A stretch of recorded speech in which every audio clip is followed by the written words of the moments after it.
कमीत कमी साहित्यामध्ये मिठाई तयार करायची आहे, ती देखील एकदम कमी खर्चामध्ये, एकदम सोपी. पहिल्याच प्रयत्नामध्ये तुमची जी मिठाई आहे ती एकदम परफेक्ट बनेल. मी स्वाती तुमचे सर्वांचे स्वागत करते स्वातीस मराठी रेसिपीमध्ये. तर गॅसवरती आपण एक कढई ठेवलेली आहे आणि यामध्ये आता आपण अर्धी वाटी तूप घालून घेतलेलं आहे. तूप या ठिकाणी मी रूम टेम्परेचरवर असलेलं घेतलेलं आहे. तुम्हाला जर मेल्ट केलेलं तूप घ्यायचं असेल थोडंसं जास्त घ्या. तर त्याचबरोबर आता या ठिकाणी मी 1 वाटी मैदा घेतलेला आहे. तर लो फ्लेमवरती मैदा आपल्याला भाजून घ्यायचा आहे. मैदा आपल्याला एकदम लाल करायचा नाही आहे, तर यामधील जे कच्चेपणा आहे ते जाईपर्यंत आपल्याला मैदा छान भाजून घ्यायचा आहे. तर मैदा भाजण्यासाठी मला 10 मिनिट लागलेले आहेत. 10 मिनिटांमध्ये मैदा आपला छान भाजलेला आहे. आता हा भाजलेला मैदा आपल्याला एका भांड्यामध्ये काढून घ्यायचा आहे. तर त्याच कढईमध्ये आपल्याला साखरेचा पाक तयार करून घ्यायचा आहे. या ठिकाणी मिठाई आपल्याला ज्या भांड्यामध्ये सेट करायची आहे तर त्या भांड्याला आपल्याला थोडंसं तूप लावून घ्यायचं आहे. केक टेन जे आहे ते साईडला ठेवून देणार आहोत. ज्या कढईमध्ये मी मैदा भाजला होता त्याच कढईमध्ये मी पाव वाटी साखर टाकत आहे, म्हणजेच अर्धी वाटीपेक्षा थोडी जास्त आणि 1 वाटीपेक्षा थोडीशी कमी. तर गोड जे आहे ते तुम्ही तुमच्या आवडीनुसार थोडं कमी जास्त देखील करू शकता.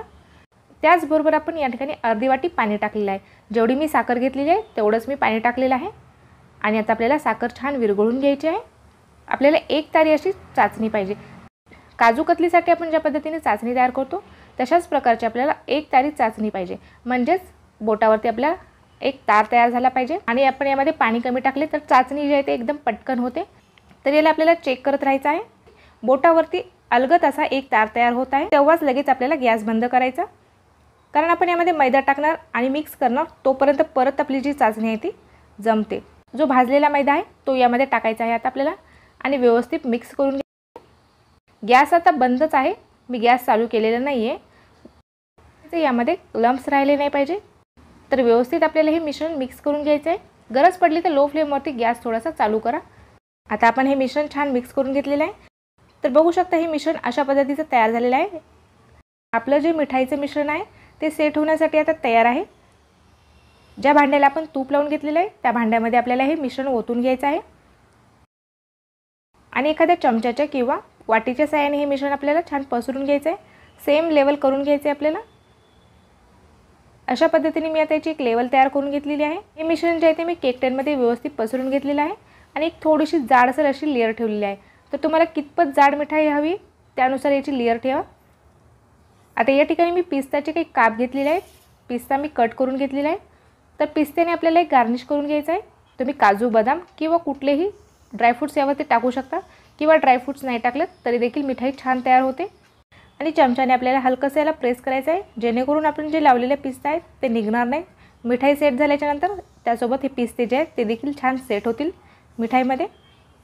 आता आपल्याला याला रूम टेम्परेचरवरती 1 घंट्यासाठी ठेवायचं आहे किंवा फ्रीजमध्ये ठेवायचं असेल तर एक 5 ते 10 मिनिटांमध्ये मिठाई छान सेट होते. तर या ठिकाणी मी मिठाई सेट करून घेतलेली आहे. आता आपल्याला ही कट करून घ्यायची आहे. बघू शकता एकदम छान सेट झालेली आहे आपली मिठाई. आता आपल्याला याला व्यवस्थित लेवल करून घ्यायचं आहे.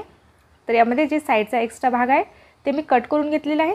तर बघू शकता तुम्ही जे कट केलेला भाग आहे त्यावरून तुमच्या लक्षात येत असेल की आपली मिठाई जी आहे ती एकदम परफेक्ट अशी सेट झालेली आहे.